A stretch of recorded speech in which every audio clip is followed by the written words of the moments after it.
యొక్క సంక్షేమం కోరి వారి యొక్క ఆయురారోగ్యాలని కోరుకుంటూ మనము పౌర్ణమాసేష్టి యాగం నిర్వహిస్తాము.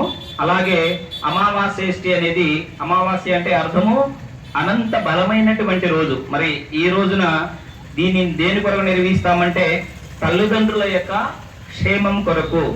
ఎవరైతే తల్లిదండ్రులు పెద్దవారు ఉన్నారో వారి యొక్క యోగక్షేమాన్ని కోరుకుంటూ చేసేటువంటిదే అమావాస్య.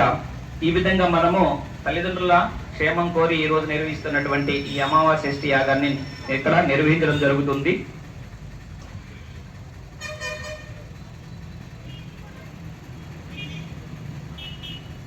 ఓం అగ్నయే స్వాహా, ఇదమగ్నయే ఇదం నమః. ఓం ఇంద్రాగ్నిభ్యాం స్వాహా, ఇదమింద్రాగ్నిభ్యాం ఇదం నమః. ఓం విష్ణవే స్వాహా, ఇదం విష్ణవే ఇదం నమః.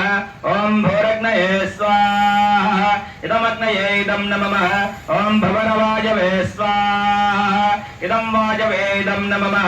ఓం సురాదిత్యాయ స్వాహా, ఇదమాదిత్యాయ ఇదం నమః. ఓం భద్భవస్వరగ్నివాజవాదిదేభ్యః స్వాహా, ఇదమగ్నివాజవాదిదేభ్యః ఇదం నమః. ఓం యత్తే దేవా కృణ్వన్ భాగదేయమావాస్యే సంవసంతో మహిత్వా తేనానో యజ్ఞం విప్రహ విశ్వవారేరయం నో దేశభగే సవీరం స్వాహా. ఇదమమావాస్యేదం నమః. ఓం అహం అమావాస్యామావసంత శుక్రతామయే మే మయ దేవాభయే సాధ్యాతేంద్రశ్రేష్ఠాః సమగచ్చంతి సర్వే స్వాహా. ఇదమమావాస్యేదం నమః. ఓం ఆఘంరాత్రే సంగమనే వశూనాం పుష్పం వస్వావేశయంతి అమావాస్యే హవిషా విదేమోద్యం దుహాన్ పయసాన ఆగన్ స్వాహా. ఇదమమావాస్యేదం నమః.